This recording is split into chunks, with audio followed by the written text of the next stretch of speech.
Hello, everyone, and welcome back to the Analog Diaries. Today, we will be unboxing and setting up my very first Traveler's Company Traveler's Notebook. This is actually a very special moment for me, as I've been journaling for over a decade now, and I've wanted one of these notebooks for nearly all of those past 10 years. Back when I was in middle or high school, I remember seeing the TN featured on a number of art and journaling YouTube channels, including, I believe, on Sea Lemon, Abby C, and a number of others. And back then, it was actually branded as the Midori Traveler's Notebook. Being a young person, though, I didn't exactly have the disposable income to justify purchasing a $50 notebook. And even when I was an adult and had grown up money, I never really found the quote unquote right moment to finally make this purchase. I'd been building it up in my head for just so long, and I felt this pressure to wait until I had a special occasion to gift it to myself. But that moment never really came, or at least that moment never felt big enough or special enough to actually take the leap. And instead, I just spent years telling myself I didn't deserve this book yet, which is so silly. And I finally did purchase it, but I left it untouched. I actually have a confession to make. I bought this book back in March, more than 6 months ago, and I've been so precious about it, I haven't even opened it yet. And so I figured, in the spirit of using our nice things, today I take the time to get this package open, get this notebook set up, and finally start its first few pages together. While I do that on screen, I'm gonna voice over and just kind of yap and catch up a little bit with you all. So go ahead, get cozy, grab a drink, and let's settle in together. To start at the beginning, I actually bought this book at Chicago Stationery Fest this year. I had the wonderful opportunity to pick it up directly from the Traveler's Notebook booth, and you can actually see my haul from that event as my first YouTube video, which is very exciting. But yeah, I had a lot of people there actually encourage me to start this channel, which is why I finally started, and it's actually quite a sweet memory. So in some ways, I did get my special moment when it came to finally picking this up. It was really nice to kind of meet some of those people I admired for so long, and they were all super sweet. So thank you to them. But yeah, let's cut back to real time me. It is so soft and fuzzy, almost like a peach. I've never bought anything that is like an unfinished leather like this. I've recently purchased this, or not recently. I at one point purchased this Ashford, but as you can see, it has a coating to it. And I do have a fountain pen case that is made of leather as well, but nothing that I have ever felt that has been this soft. Wow. And we're back to the voiceover. So, as y'all have noticed, I've been doing a little bit of live and a little bit of voiceover, in large part because when I am actually doing the act of journaling, I really struggle to speak. And so I hope this is not too jarring, but here I am showing you the comparison of my partner's Traveler's Notebook. This is also the camel, and you can see that hers is patinaed quite well. She has slightly oilier palms than I do, and so hers is quite shiny. I don't imagine that mine will get to be the same, but I'm really excited to see how mine patinas as well. I think a huge part of the beauty of these notebooks is that they really take on the character and the history of the person that uses them, and I am really ready to let go of some of my perfectionism and watch this book change alongside me. So, in the package with the leather cover itself, there were also 3 pieces of elastic, 2 of the original beige color, and 1 more contrasting green. The green is quite pretty, but I think for my personal use, I will stick to the beige color. I just like that it matches, it's quite nice. And then on the inside of the book was a plain white MD paper insert. And it's got this purple cover on it, which I remember seeing quite frequently in YouTube videos and thinking that the color was an interesting choice, but seeing it in person, it's actually quite nice. I was surprised. I'm not typically a fan of purple. In addition to the book, I also picked up this pen clip. I already had this brass clip on hand, so didn't purchase one from the company itself. And then I also bought a grid paper insert. I've used the Traveler's Company grid before, and it's a little large for my taste, but it can't hurt. And I also don't own anything in this passport size, and so I'm excited to get using that once I'm done with the blank paper. And then also, I grabbed this cotton zip pouch. The price on this was quite shocking to me. It was something like $30 for a canvas pouch, which is honestly absurd.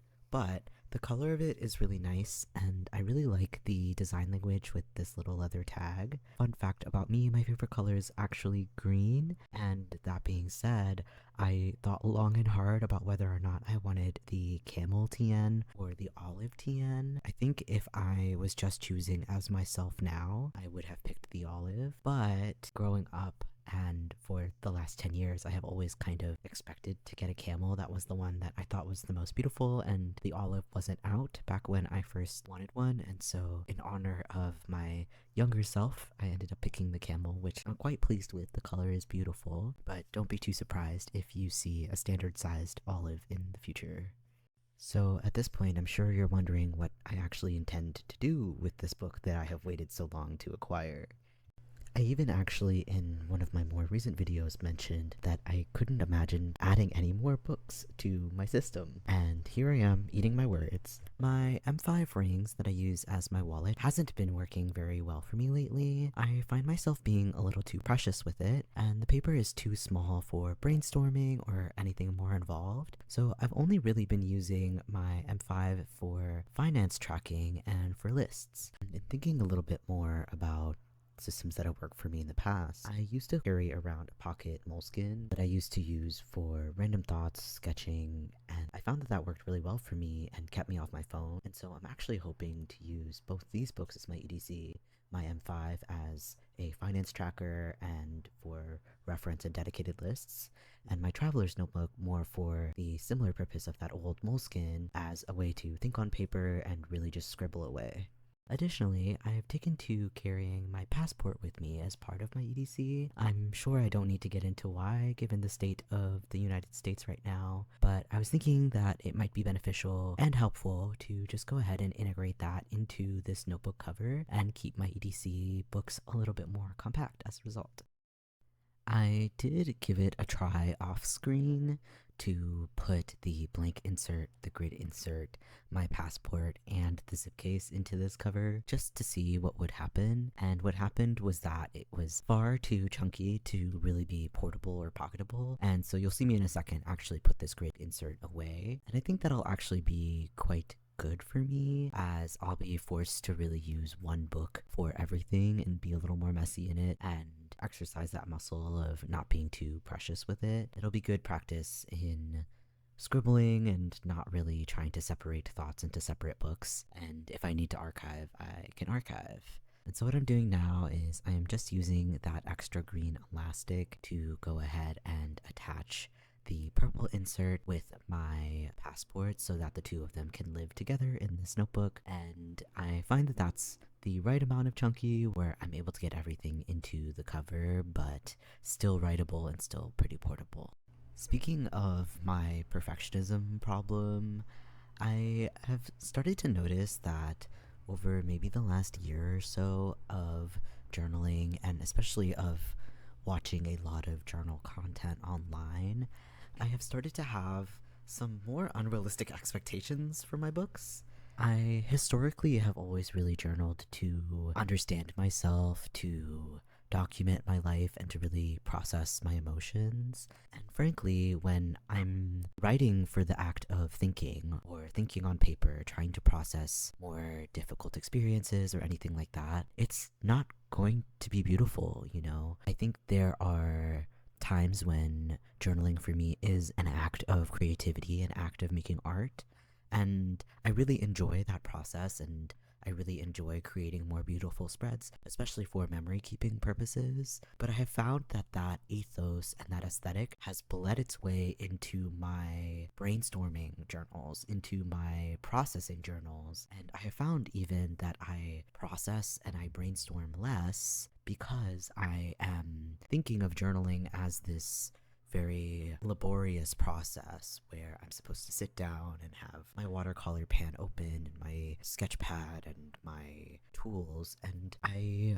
really take offense to that. I recognize that I feel it within myself, but I do think also that it has become a part of what we see journaling as, and because of the way that it tends to be shown online. You know, I am always going to see everybody else's best spreads, and they're often not going to be sharing their messy planners or that legal pad on the side of their desk where they scratch out notes. And I think both of those styles of journaling, both of those purposes for journaling are equally important and equally valid. And, you know, I really want to continue to hold on to the belief that journaling is meant to be a tool, it's meant to be accessible, and it's meant to be fun and beautiful when I want it to be, but it doesn't have to be. I personally started journaling, I think in like 2014, 2015, with random black pens in notebooks I received for free or bought for very little. And that served me very well at the time. I saw a lot of personal growth, especially during the pandemic. I found a lot of comfort in my journals, and I want to continue to use my journals in that way as opposed to only using them for creative pursuits. I feel really strongly that journaling is one of the most accessible hobbies there is, and you can journal in any way and with anything. And for those of you that are just starting out, I really urge you to step out of the journaling community for a while, step out of the stationery community, and just play. Make messy things, make ugly things, and allow yourself to really understand what works for you, what you like, and kind of grown from there. You know, my collection of hobby items when I started was empty. I didn't have anything particularly fancy, and while that collection has grown, I have grown my collection tremendously slowly. This TN is a very clear example. It's something I coveted for 10 years before I actually made the purchase, and I have made this purchase knowing that I will put this book to good use and that it's well suited to my lifestyle and my journaling style. Whereas if I had bought it back when,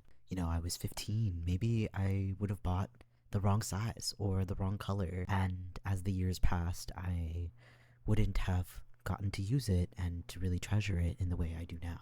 And so for those of you that are new to this hobby or just getting started, I urge you to really slow down and to take your time. There's really no rush, and if this hobby works for you and you find yourself sticking to it over the years, that is when your collection can grow. I often think that the internet has made us approach our lives with a sense of urgency that doesn't need to be there. You know, the Travelers Company has been around for a very long time, and it will continue to be around. Maybe in the next few years there will be something that comes out or something new. I know the Louise Carmens are having their moment and the Paper Republics, and those books are beautiful, and maybe there will be a next thing or a later thing that will suit you even more than this system.